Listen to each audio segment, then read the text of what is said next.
Hi, Kathryn here with Circle Art Designs. Well, today as I am editing this video, it is cold and crisp outside, October 31st. Happy Halloween for all those who celebrate Halloween. And it's just perfect to do these fall earrings. Today, our project will be earrings, earrings, earrings. Project 2 of the October Bargain Bead Box series. So let's gather up our supplies and get started. So looking down on our desk, I'm reminded to give thanks to the Lord. And I do thank the Lord for snuggly sweaters in cool, crisp weather and bright, beautiful sunshine. It's just perfect. A perfect day that God has given us today. So let's turn on our lights. There, that little circle is. I'm so glad to see it. I wasn't sure it was coming on today. And we're going to open our lovely blue mat. And if I'm lucky, I will straighten this camera out so you can see what's going on. Okay, there we go. And I'm moving my finger around looking for the center. You know, a lot of people don't have to find the center, but boy, I do. And I think I've remembered to turn on the second light. Oh, yes. So I'm going to go ahead and mark this up real quick. It's just easier if I do this while you're watching. You can fast forward if you don't want to watch.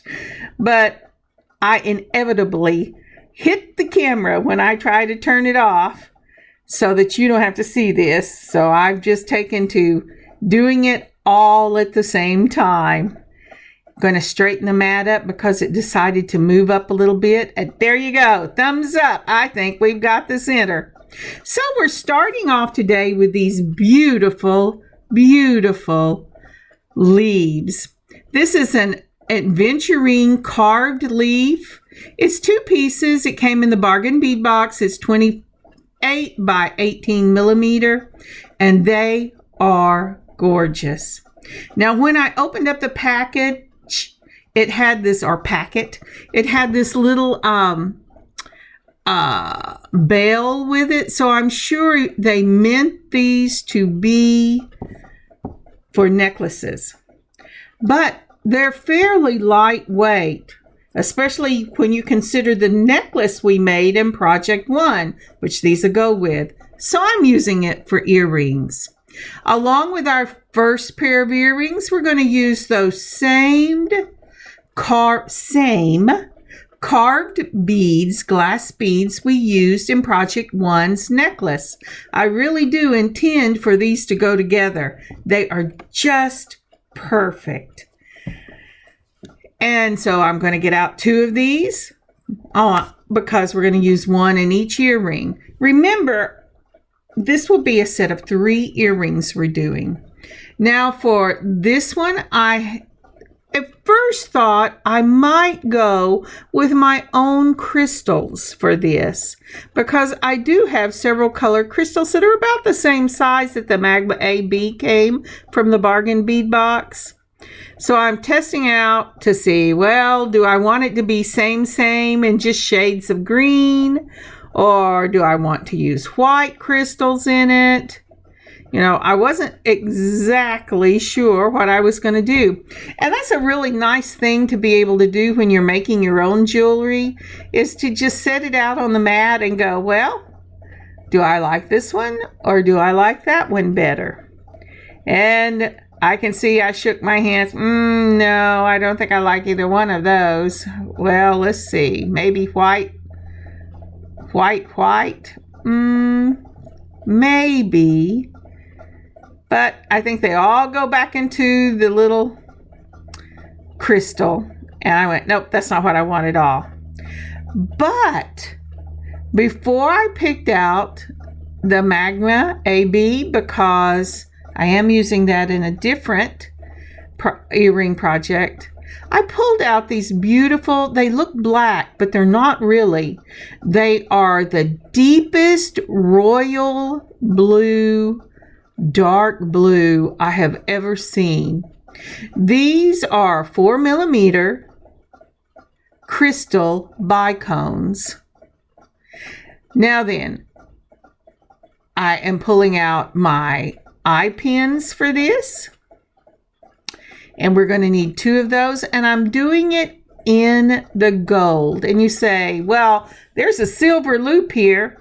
And yes, there is. But they have already set this up for mixed metal.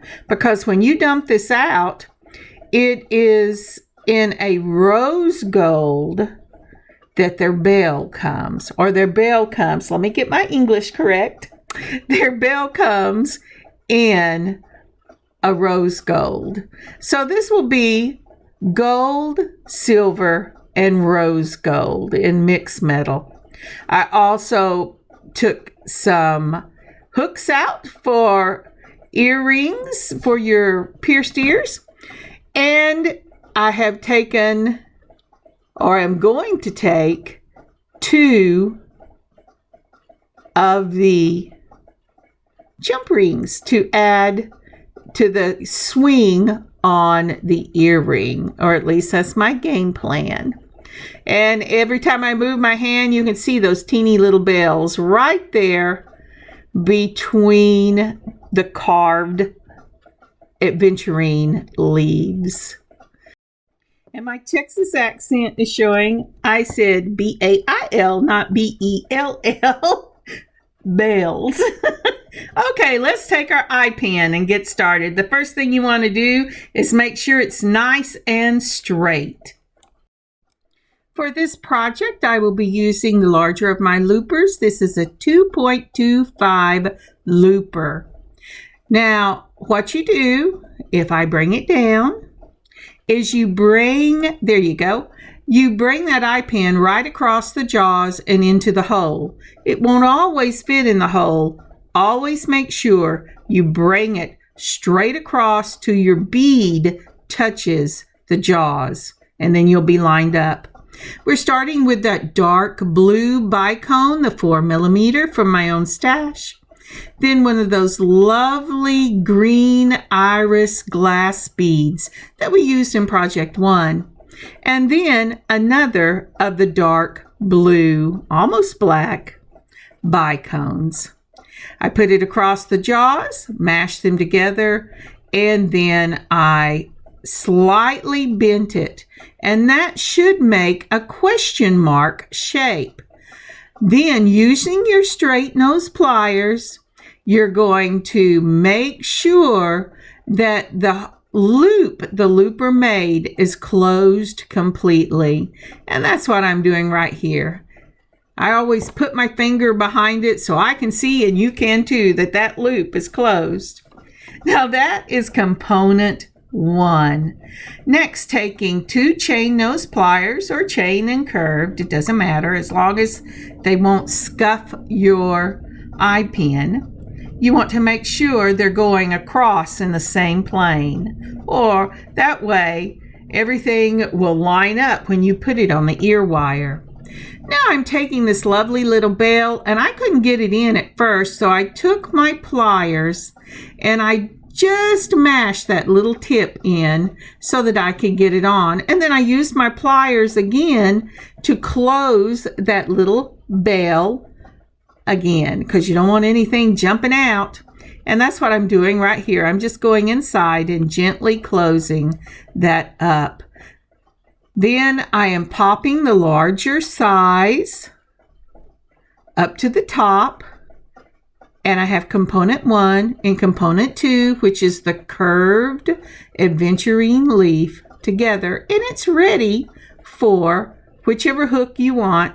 I'm using the fish hook pierced ears. And this is a gold plated. This time I do not have to turn that fish hook because it's really going to hang and look beautiful regardless of which direction it is going. Normally I turn it to face the front. Now then I opened it up and I am putting the bail into the wire. Now I had I'm sorry, not the bell, the top. Now, I am very careful when I do that. I had pulled some of the smallest jump rings I had to put that wire on, but I decided to go ahead and open it up and put it directly onto the hooks, which is not something I normally do because I have a tendency to break them, snap them right off. And through the miracle of video, we have both of these earrings done, and this will be earring set number 1. They're matching earrings for project 1 in this series. Now, again, to go with earring project number 2 or earring 2, we're using 2 of those green iris that we've used in both projects. And then I am going to use the 10 by 8 mix of the leaves from the bargain bead box as well. Now this little mix, I didn't notice it at first, but the little mix is slightly smaller than the green iris glass leaves that we've used before. So what I do with this earring is I'm going to use the bigger leaf at the bottom. And these are the crystal bicone beads in the Magma AB. And we will be using 4 of those on each side of the earring. So for this earring, you're going to use 1 green leaf, 2 of the orange, 2 of the champagne colored, and 4 of the bicones. You will also need silver jump rings for this. And I'm using these silver plated stud wires for this one. And this is a necklace extender. I put 2 out, 1 for each earring. And I'm using this because I like not just the weight, but I also like the size of this chain, and I really don't have anything else this size. So I'm going to use 2 of the of the necklace extenders or bracelet extenders. And of course, I'm going to use my silver plated head pins. When I get ready, the first thing I show you is using the hole extender. And this will be, as you see right here, it's the way I'm planning to put the earrings together. Boy, I have necklace on the brain, don't I? But in the finished product, I end up going back and moving everything down and cutting off 4 links on each earring because I wanted it to be fuller looking. So for me, you can do them all in one size, but since I have all the different eye pins, and these are little 24 gauge eye pins, I pulled 3 different sizes because the leaf, the bicone, and the green leaf are all different sizes. So with the smaller gauge, I do not try to wire wrap it or make a loop. What I do is a turn down loop. You take it, you'll have plenty of practice for these earrings. You take it, you put your bicone or leaf on it. You take the very tip of the wire between your straight nose pliers. Don't let anything hang through. You want it just caught. And then you keep twisting the head pin until it touches the bead. It's just a small twist motion with your hand. So again, you're going to catch it with the very end. See, there's nothing poking through. You want all of it to be in this turn. And you just keep making small turn motions until you get this over loop all the way down to your bead. This gives you a nice, crisp, tight, eye pin loop on each of your components. So one more time, because there's a lot of these. Take it, don't let anything go through when you start it. If you do, you will have this little straight tip poking out that will scratch you whenever you're using it. And we're going to do all of these lovely little components. That will be 2 of your orange leaves, 2 of your champagne leaves. Isn't that a pretty champagne? And then 1 of the green, and 4 of your bicones.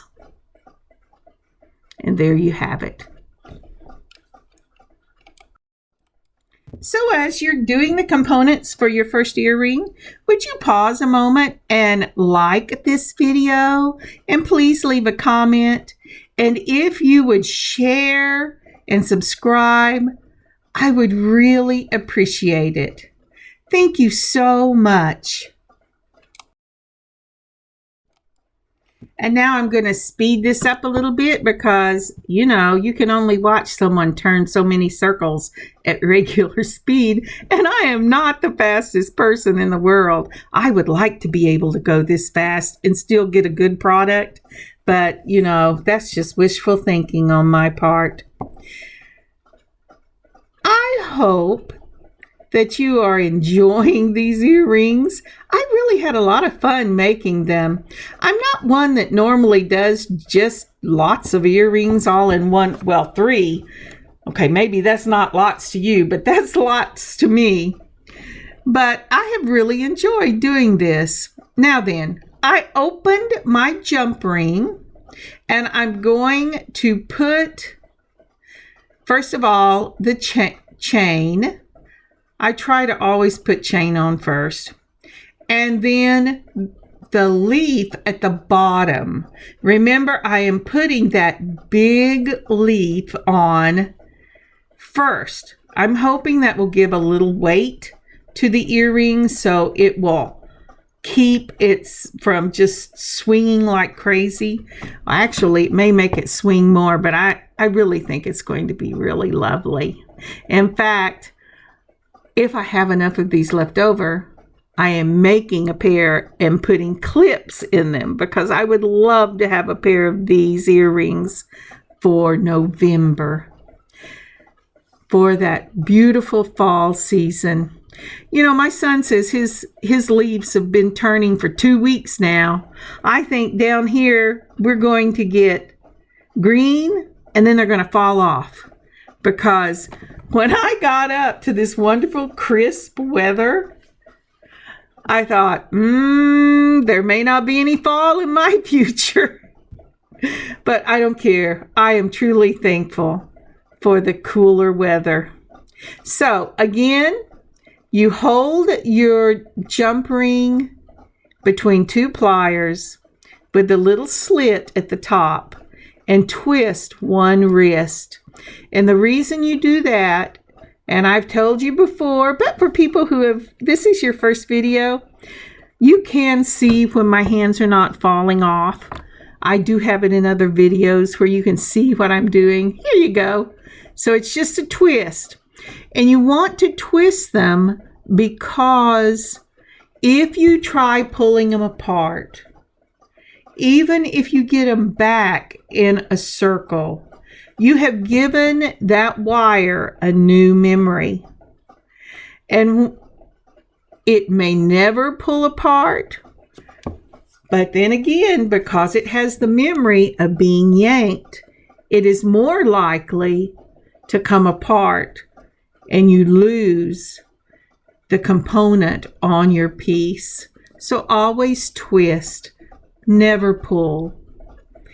So what I am doing here is, besides opening jump rings, which this one will take a lot of, I'm using a jump ring about the size of the links in this piece. So what I am doing is I am taking and putting the leaves and the bicones in a pattern on either side of this chain, and I'm kind of staggering them. Now this is with the chain completely using the whole chain, that whole extender, necklace extender, and that's what it looks like. And sometimes it looks like you've got them on the same side, but that's just, movement and twisting. But when first of all, I'm trying to straighten this because it drives me crazy when I'm trying to make sure I've got everything on the right side, that you see the 4 right there at the top. I didn't like that when I was finished, even after I put the bicones on it, because I like a really full earring. But I also was thinking about the weight. And I didn't want to it's not like a cha-cha bracelet that can go around your wrist and it's just fine. There's only so much tug you can put on those little holes in your ears. Or at least that's what my daughter tells me. And so I'm always trying to be conscious of people who have pierced ears.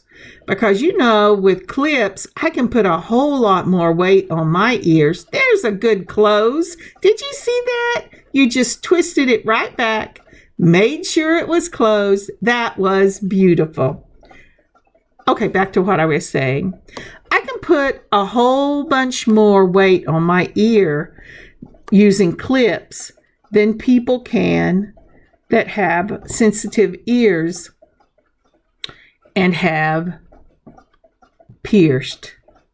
So when you're doing that for yourself or for someone else, try to be conscious of how much weight you're putting on that little pierced earring that's going in someone's ear, or your own for that matter. Because I guarantee if they pull and tug and it makes that hole in your ear red, you will not wear them.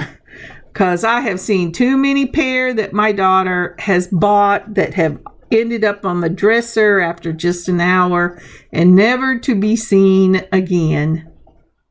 All right, now that we've got all these components on both sides of your chain, I'm going to hold it out and see just how full this looks.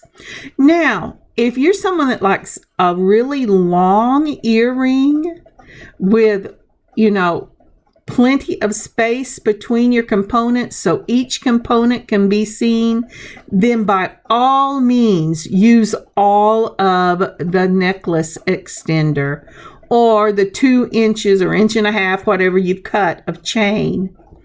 But like I said, I've told people in other videos, if you don't love it and you're trying to sell it to someone else, they're going to read, oh, she doesn't love this, in your expression or in the way that you interact with the person when you're showing them the piece.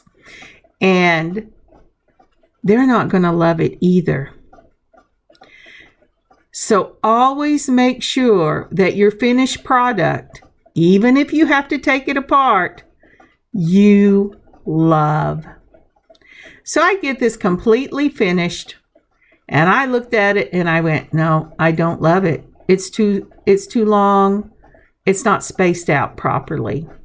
So what I'm going to do once I get everything on, I'm going to look at it, and then I will even go as far, I believe, as putting the hook in, holding it up and going, no, I don't love this.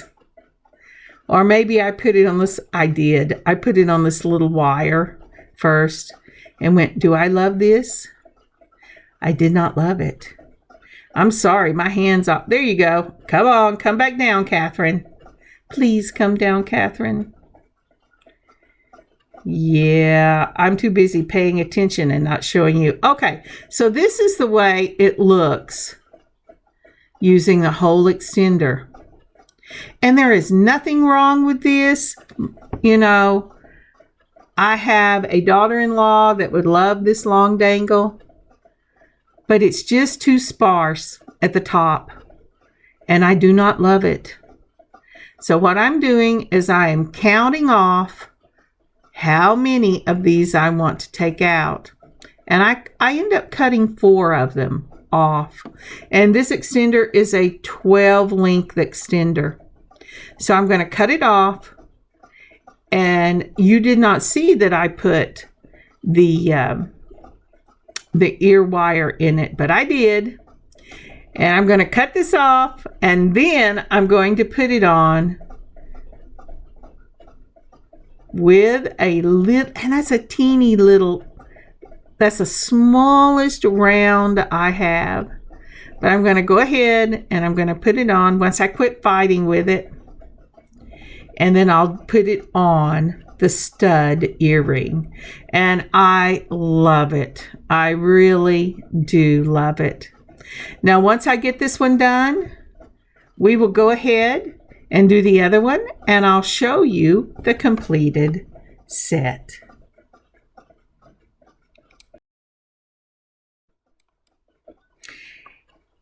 And there you have it. Isn't that lovely? I love the swing on it. I love the fullness of it. I love the size. It runs about 1.5 inches in length. And I think they're beautiful. Now let me get it on this card. I think it will be easier to see on the card. And I have so much trouble putting the little backings on these. I don't know how you put the little backings on without tearing your ears all to pieces, because I go push, push, push. My daughter says, it really isn't that hard, Mother. You just never have had to do it. And so that is the finished product. Now, isn't that pretty? I just love it.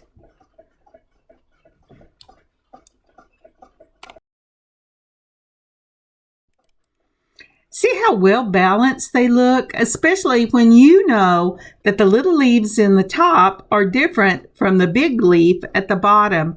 And that's something to remember whenever you're using different components. How is this going to balance out? And when you add those small little bicones with it, it gives you 3 different sizes in this earring, and it really gives it a balanced look. Now on to the next one. These are our carnelian matte beads in a 10 millimeter. Now these are gorgeous. This is earring project 3 for today, and it's our final one. Isn't that a beautiful rich color? Now there is nothing fancy to doing these earrings, but they are lovely. These really are going to go into my stash. I have enough to make 2 pair.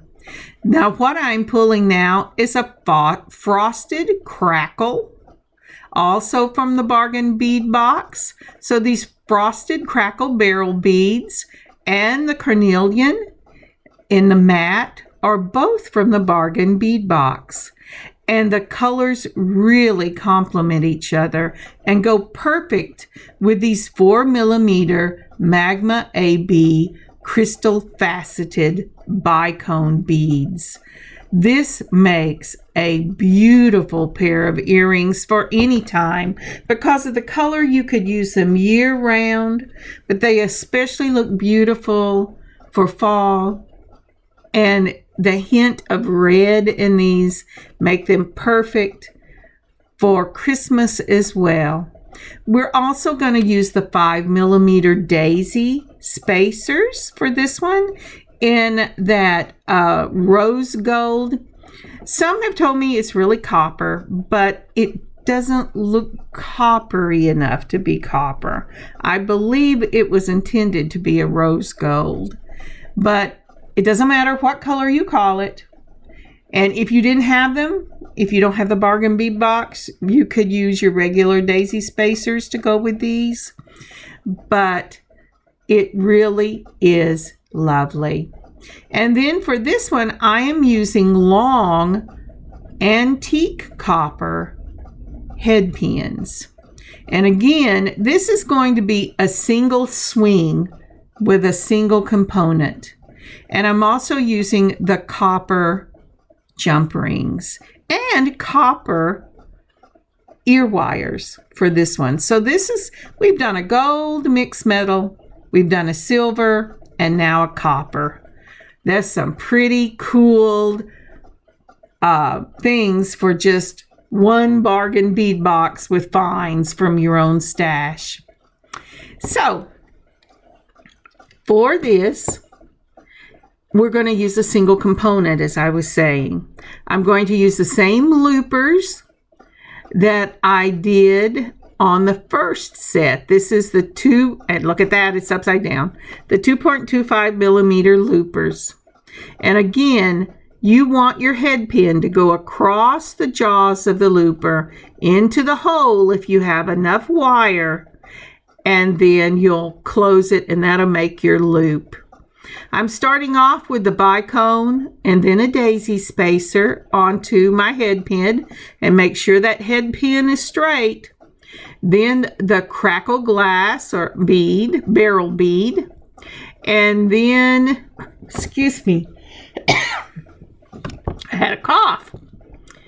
And then we're going to use our carnelian. That beautiful carnelian, that's gorgeous. But you're going to want to put your daisy spacer on first. So a daisy spacer before the barrel bead and after. And then your carnelian or bead. And then another daisy spacer. And then another of the Magma AB bicones. Now look at the richness of that color. Isn't that gorgeous? I wish I had a better camera. I wish I had a better way of filming, but I don't, because it never does these justice. Now, I had a little trouble with the second one of these earrings, and it was because of my head pin. But the first one, it just made this lovely little loop. Now, isn't that pretty? I just love that. It is so elegant looking. I like classy looks. I love people that wear classy look earrings. And this is classy. All right, so let's go ahead and close it up. Do you see how it didn't quite close it? There you go. Now you can see it. That's why you always want to check your loops. Even if you're using an eye pin instead of a head pin, always check your loops. It would be such a shame to get home and realize this thing had fallen off somewhere and you hadn't realized it because the ear wire was still in your ear. Okay, so I'm closing this up. And I'm closing it up using a pair of chain nose pliers that are smooth on the inside so I don't scar this. And then I'm going to use a jump ring to put this on. I'm waiting to see if I manage to get in focus. Now I have to tell you, I was doing this in the evening. And I get in a hurry because I'm having so much fun and I'm not paying attention to where my hands are because I am not a professional. There we go. Look at that. I did it. Do you see the slit at the top? And I twisted the wrist. I did not pull. You know, I work with clay, and I have been working with clay since I was about 12 years old. And wire reminds me of clay in the fact that it too has a memory. And boy, if you twist it the wrong way or pull it the wrong way, even if you think you've straightened it back up in the mold and allowed it to dry, it will just flat go back whenever you fire it to whatever you did that you shouldn't have done. So I know I harp on this a lot, but really, when you're using jump rings, always twist between two pairs of pliers. Never pull it apart.